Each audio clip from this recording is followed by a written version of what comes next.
अस्सलामुअलैकुम दोस्तों, ये उस्ताद बुखार डिग्री कॉलेज दादू के अंदर हिकिड़ो वॾो मानारो है, वॾी मख जो मानारो है ऐं सूरत आली है जो हिकिड़ो वक़्तु हुयो पूरे सिंध के अंदर तमाम घणा जेको आहे सो बेला हुया ऐं माखीअ जा जेके तमामु वॾा ज़ख़ीरा हुया ऐं उनमें स्पेशली जेकी माखी हूंदी हुई उहा नंढे गुणे वारी हूंदी ऐं हिन वक़्तु जेकी सूरत आल आहे त ही कम अज़ कम जीअं छेलो टंगिजे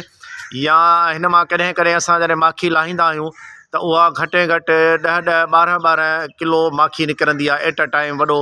जेको आहे सो 16 किलो जेको टीन जो दॿो हूंदो आहे उहो भरिजी वेंदो आहे, पर हिन में उहो ज़ाइक़ो उहो मज़ो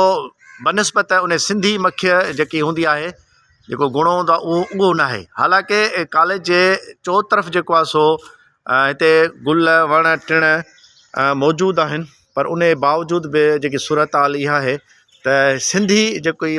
माखी आहे या जेकी पुराणे दौर में जेकी नंढी माखी लेखबी हुई उहा नापे थी वई आहे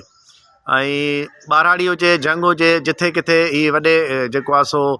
तक़रीबन ॾेंभूअ जॾो ही माखीअ जो मखो आहे जंहिंजी जेको आहे सो पैदावार हींअर माखी सूरत में असांखे मिले पई मुख़्तलिफ़ जॻहियुनि ते।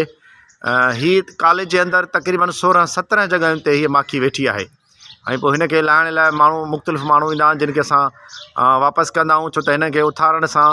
जेकी वॾी मख आहे उहा नुक़सानदह बि आहे ऐं हिन जे जेकॾहिं 3-4 ॾंग कंहिं माण्हू खे लॻनि त यकीनन हू जेको आहे सो कोमा में वञी सघे थो ऐं हुनखे जेकॾहिं इरिटेशन थिए थी एलर्जिक आहे उन शइ खां त उहो यकीनन जेको आहे सो तमामु घणो बीमार थी सघे थो। त महिरबानी कयो, स्पेशली हींअर बि कुझु ॿारनि खे मूं वापसि कयो जेके हिनखे पथर हणनि पिया जेको आहे सो पंहिंजी मश्करी जे लाइ ऐं इंजॉयमेंट जे लाइ उनखे रोकियो अथऊं। हीअ कम अज़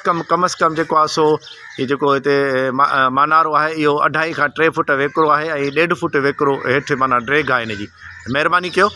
हिन सां हरकत घटि कयो ऐं हीअ तक़रीबन पूरे कॉलेज जे अंदरि 16-17 माखियूं आहिनि हिन मौसम जे करे ऐं उनखां जेतिरो परे रहो उहो वधीक बहितर आहे। वालदेन ऐं